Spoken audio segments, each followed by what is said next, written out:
राज्यामध्ये कोरोना रुग्णांची संख्या वाढते आहे आणि मुंबईमध्ये पुन्हा एकदा कोरोनानं डोकं वर काढलेलं आहे।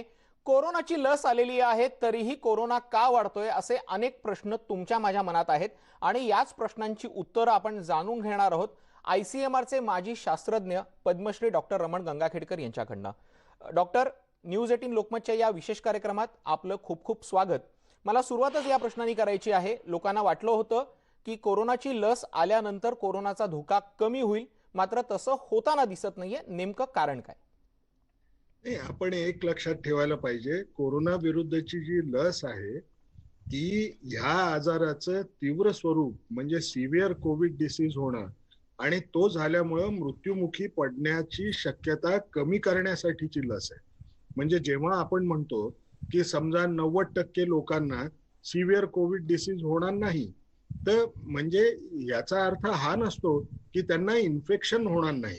त्यांना इन्फेक्शन होण्याची जी शक्यता असते ती 90% कमी होत नाही, ती साधारणपणे 50-1% जर खाली येत असेल 50 ते 60% तर लोकांना कोरोनाची लागण एक्सपोजर जर झालं तर होणार, परंतु तीव्रता त्याची अतिशय कमी झाल्यामुळं तो जीवघेणा होण्याची शक्यता जवळजवळ थांबवता येऊ शकते। त्यामुळे लस घेतली किंवा लस घेतली तर आपल्याला मृत्युमुखी पडण्याची शक्यता कमी होते, पण लागण होण्याची शक्यता त्या मानाने कमी होत नाही। बरोबर सर, मला हाच एक प्रश्न विचारायचा होता। अनेक नागरिकांनी लस घेतलेली आहे, लस घेतल्यानंतर सुद्धा त्यांना कोरोनाची लागण झालेली आहे। त्यांचं असं म्हणणं आहे की जर आम्ही लस घेतलेली आहे तर लस घेतल्यानंतर कोरोनाची लागण कशी होऊ शकते, संभ्रम त्यांच्या मनात निर्माण झालेले आहेत। तर लस घेतल्यानंतर जर कोरोनाची टेस्ट केली तर ती टेस्ट पॉझिटिव्ह येऊ शकते का? नाही, लस घेतल्यावर कोरोनाची टेस्ट पॉझिटिव्ह येत नाही, कारण तो जी कोरोनाची टेस्ट जी आहे, जो आरटीपीसीआर करतो, तो त्या व्यक्तीच्या शरीरामध्ये विषाणू दिसतायत का हे बघण्यासाठी, त्या नेझोफॅरिंग्स मध्ये, नाकामध्ये आणि घशामध्ये विषाणू दिसतायत का हे बघण्यासाठी असते।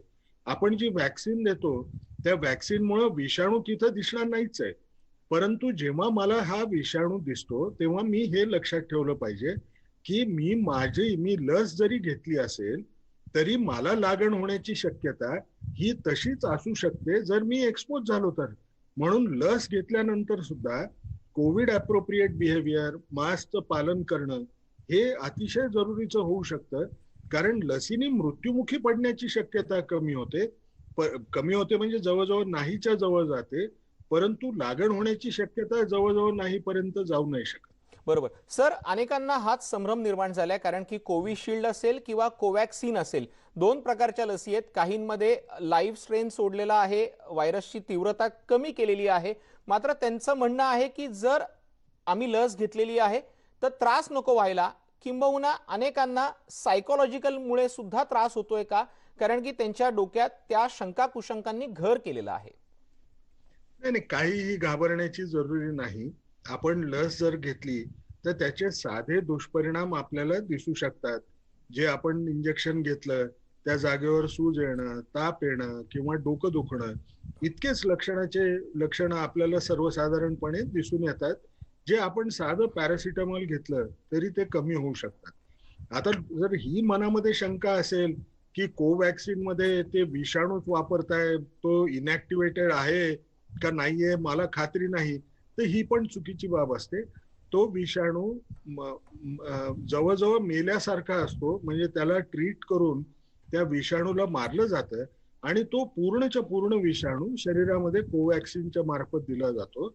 उलट पक्षी तुम्ही जर पाहिलं तर कोवॅक्सिन मध्ये पूर्ण विषाणू वापर केल्यामुळे यामध्ये फक्त स्पाइक प्रोटीनच्या विरुद्धच अँटीबॉडीज तयार होणार नाही, या संपूर्ण विषाणूमध्ये ज्या ज्या भागांच्या विरुद्ध आपल्या शरीराला अँटीबॉडीज तयार करता येतील त्या तयार होऊ शकतात। आणि त्यामुळेच आपण म्हणतो की हे व्हेरियंट्स जरी आले तरी कोवॅक्सिन तितकीच जास्त सक्सेसफुल राहील त्या इतर वॅक्सिन्सच्या मानाने। सर, हाच प्रश्न लोकांच्या मनात एक उद्भवलेला आहे, कारण की अनेक चर्चा रंगलेल्या आहेत। आजच जी केंद्र सरकारच्या वतीने पत्रकार परिषद घेतली गेलेली आहे त्यामध्ये हे मान्य करण्यात आलंय की राज्यामध्ये आणि देशामध्ये वेगवेगळे व्हेरियंट आलेले आहेत।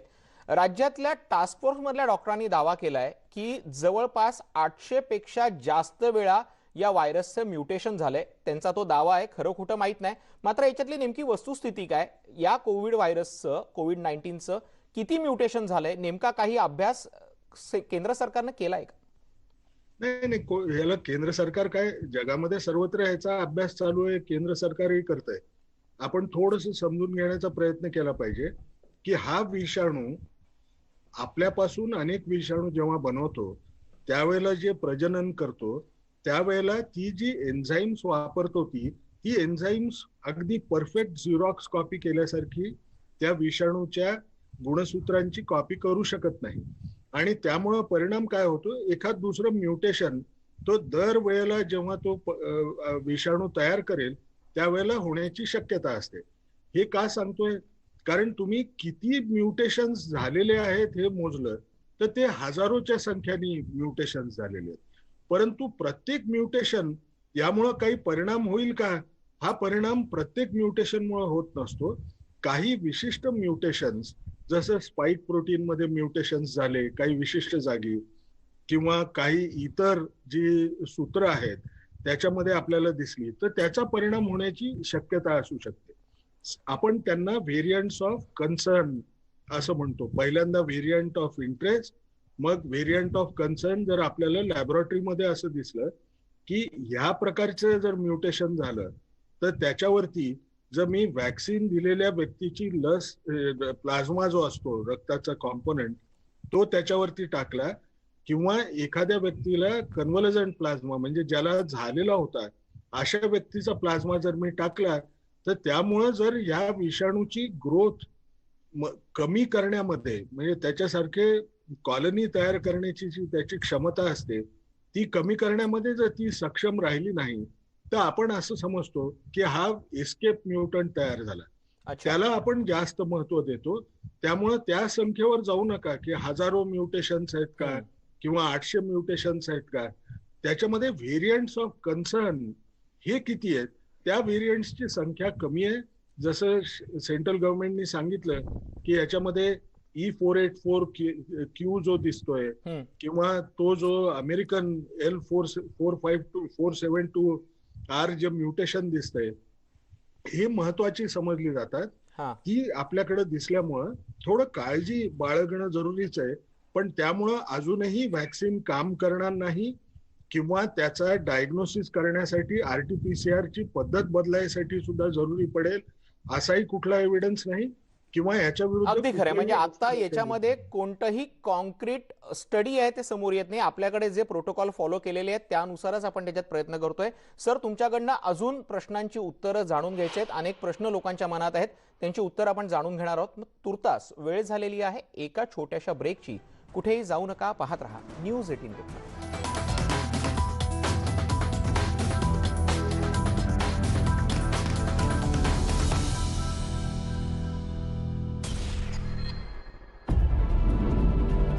राज्यात कोरोनाचा विस्फोट.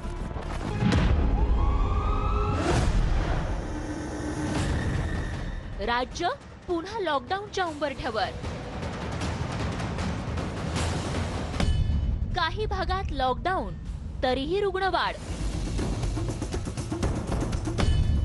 नेमकं चुकलं कुठे?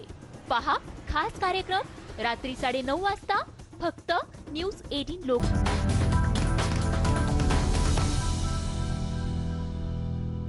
ब्रेक नंतर आपलं स्वागत. आपण बातचीत करतो आहोत पद्मश्री डॉक्टर रमण गंगाखेडकर यांच्याशी आणि त्यांच्याकडनं आपण जाणून घेतो आहोत जनतेच्या मनातले प्रश्न. सर, नागरिकांना सर्वात महत्त्वाचं आणि एक टेन्शन आता आलेलं आहे की पुन्हा एकदा कोरोना रुग्णांची संख्या वाढू लागलेली आहे. गेल्या वर्षी ज्यावेळेला राज्यात कोरोना आला होता त्याच्यापेक्षा जास्त रेकॉर्ड ब्रेक रुग्णसंख्या आता वाढते आहे. मात्र अनेक केसेस या असिम्प्टमॅटिक येत आहेत. मृत्यूदर जो आहे तो कमी होताना दिसतोय. आता आलेली कोरोनाची दुसरी लाट ही कमी धोकादायक आहे की लस आलेली आहे म्हणून त्याचा प्रभाव कमी पडतोय? काही गोष्टी सत्य आहेत, काही गोष्टी कदाचित आपल्याला समजून घ्यावी लागेल. सगळ्यात पहिलं काय की कोरोनाची लाट आल्यानंतर जेव्हा जसं पीक वाढायला लागतो तर तुम्हाला साधारण 2 आठवड्यानंतर मृत्युमुखी पडणाऱ्या लोकांची संख्या वाढत असलेली दिसते. मी जर पाहिलं की आता पुण्यामध्ये 3,500 लोक समजा पॉझिटिव्ह आले, तर तुम्हाला लगेच त्या दिवशी मृत्यूदर वाढल्याचं किंवा मृत्युमुखी पडलेल्यांची संख्या वाढलेलं दिसणार नाही, ते 15 दिवसांनी दिसणार. त्यामुळं त्या ह्याच्याकडे आपण असं चांगली बाब घडतीये असं आपण समजून घेऊ नये.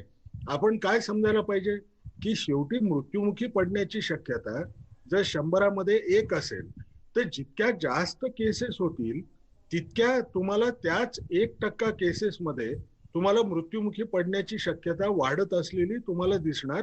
म्हणून नंबर न वाढू देणं हे आपल्या दृष्टीने फार महत्वाचं आहे, हे आपण लक्षात ठेवलं पाहिजे. अगदी खरं सर, नंबर न वाढू देणं हे महत्वाचं होतं आणि यासाठी पुन्हा एकदा प्रशासनाच्या वतीनं अनेक ठिकाणी रिस्ट्रिक्शन्स आणले गेलेले आहेत, मात्र नागरिक त्याला त्या प्रमाणात प्रतिसाद देताना दिसत नाहीयेत. लोकांचा हाच मूर्खपणा त्यांच्या जीवावर उठेल का? मी एक म्हणेल की मी त्याला मूर्खपणा पण म्हणणार नाही, कारण मूर्ख म्हणणं हे थोडंसं चांगलं नसतं असं मला वाटतं. की आपण प्रत्येकाला नीट समजावून सांगू शकलो पाहिजे. हे जर समजावून सांगू शकलो की व्हेरियंट येवो किंवा न येवो, व्हेरियंट जरी आला ती वॅक्सिन काम करतीये का किंवा तो इश्यू तुमच्या समोर उभा राहणार नाही. तुम्ही कोविड अप्रोप्रिएट बिहेवियरचं जर पालन केलं तर व्हेरियंट असो किंवा जुना व्हायरस असो त्याला आपल्याला थांबवता येऊ शकतं. दुसरी गोष्ट, वॅक्सिन घेतल्यावरती जर मृत्युमुखी पडण्याची शक्यता कमी होते पण इन्फेक्शन होण्याची शक्यता ही तशीच राहू शकते. ते माइल्ड इन्फेक्शन असतं, त्यामुळे तो मृत्युमुखी पडणार नाही. तर प्रत्येकाने लवकरात लवकर वॅक्सिन घेण्याचा प्रयत्न करावा. आणि मी वॅक्सिन घेतली किंवा नाही घेतली तरी कोविड अप्रोप्रिएट बिहेवियरचं पालन करणं याशिवाय आपल्याला दुसरा उपाय नाही.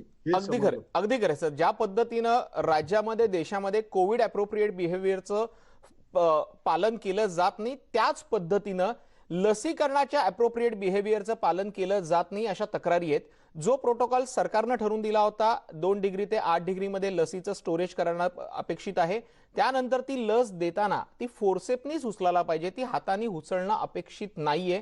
फ्रीज 17 वेळा उघडू नये. मात्र अनेक लसीकरण केंद्रावरती याचं पालन होताना दिसत नाहीये. पेशंट जात आहेत, त्यांच्यासमोर बॉक्समध्ये वायल काढून ठेवलेल्या असतात आणि मग त्यांना ते दिलं जातं. मग अशा वेळेला ही लस खरोखरच परिणामकारक राहील का? नाही, ती 2 ते 8 डिग्री टेम्परेचर वरती आपण त्याला ठेवू शकत असतो. त्याची शेल्फ लाईफ असते, बाहेर काढल्यावरती सुद्धा किती वेळा द्यायची असते, तेवढा काळ त्या टेम्परेचरचं छोटं व्हेरिएशन ती सहन करू शकत असते. पण आपण एक लक्षात ठेवलं पाहिजे की अशा प्रकारच्या ज्या स्टोरीज आपण वाचतो ते जनरली व्हॉट्सअप मधनं येतात. आता त्याची किती सत्यता आहे हे आपल्याला संपूर्ण माहिती नसतं. म्हणून अशा गोष्टींबद्दल जर आपल्या नजरेला आलं तर आपण सरकारला कळवावं, पण त्यावर विश्वास ठेवून मी लस घेणार नाही हा विचार करणं कदाचित चुकीचं ठरेल. अगदी खरे सर, एक अगदी शेवटचा प्रश्न विचारतो, आपल्याकडे वेळ कमी उरलेला आहे. मागच्या एका मुलाखतीमध्ये तुम्ही म्हणाला होतात की पुढचं 1 वर्ष आपल्याला कोरोना सोबत काढावं लागणार आहे. हे डिसेंबरमध्ये तुम्ही म्हणालेला होतात. दुसरी लाट जी डिसेंबरमध्ये अपेक्षित होती ती आता मार्चमध्ये आलेली आहे. त्यामुळे आता आणखी किती काळ आपल्याला कोरोना सोबतच जगावं लागणार आहे आणि मास्क हा घालावाच लागणार आहे?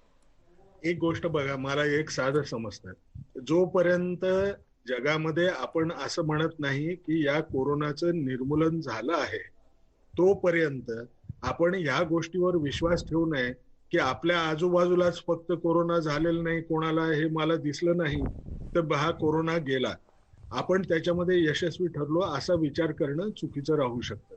म्हणून आता हे किती वर्ष होऊ शकतात याला मुख्य मला नंबर सांगता येणं यासाठी कठीण आहे की लोकांना वॅक्सिन मिळायसाठी अजून किती वेळ लागेल याचा आपण आत्ताच्या घडीला कॅल्क्युलेट करू शकत नाही.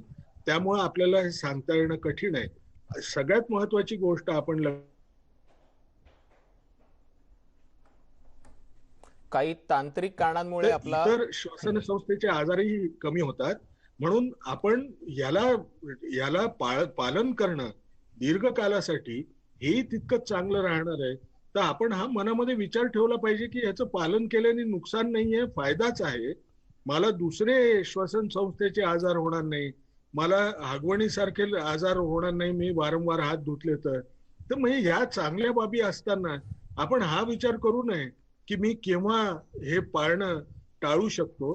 आपल्याला जोपर्यंत कोविड पूर्ण कंट्रोलमध्ये आलाय असं जोपर्यंत जगामध्ये दिसणार नाही तोपर्यंत आपल्याला फॉलो करत राहावं लागेल. अगदी खरे सर, खूप खूप धन्यवाद तुम्ही जे न्यूज 18 लोकमत सोबत केलेल्या या चर्चेबद्दल. या कार्यक्रमातून आम्हाला नागरिकांना हेच सांगायचं होतं की लसीकरणाचा कार्यक्रम सुरू झालाय. लस ही तुमच्या फायद्याची आहे.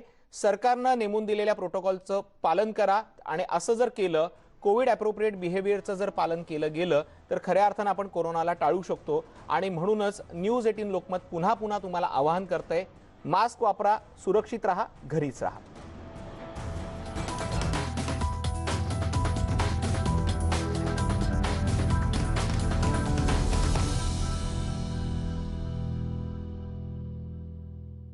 International